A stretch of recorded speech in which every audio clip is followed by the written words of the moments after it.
In standard time, a bill of materials is actually just an inventory item. The only difference is that there are inventory items inside of the bill of materials in a nested list.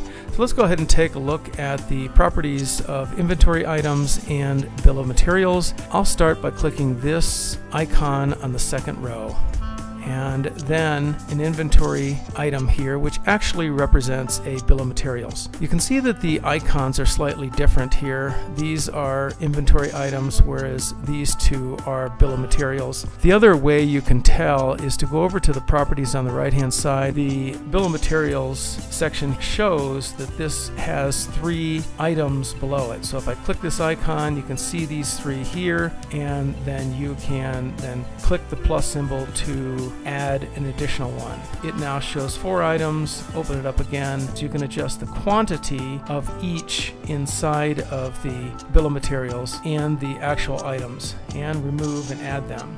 It turns out that you can actually have a nested list of inventory items, and you can have bill of materials inside of other bill of materials, so that you end up having a nested list. So here's an example of that. These 3 here are inventory items, and the second one is actually a bill of materials. So you have bill of materials inside of bill of materials. That gives you a nested list. You do have a parents property that shows you the parent of this inventory item. So if I right click and choose insert column and scroll down, I can then add this parents. You can see these inventory items are included in one or more bill of materials.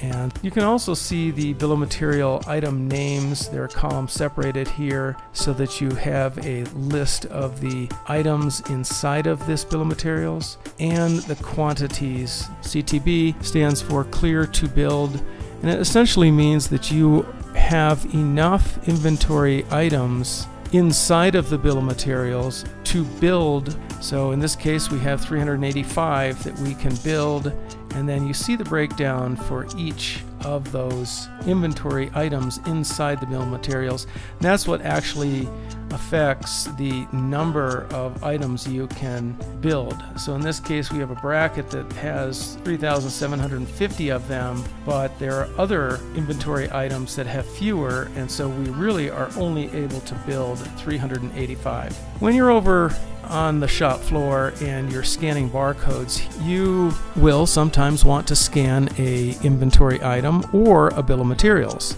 And when you scan a bill of materials, it will deduct each inventory item within it, so that when you see the quantity in stock, 1,356, if I were to scan this inventory item, it would deduct this, but it would also deduct the quantities for each of the inventory items inside of the bill of materials. It assumes that you are consuming them on the shop floor, and so it will deduct those. When you scan, you can get a time-stamped record of that usage and be able to account for your bill of materials as inventory items.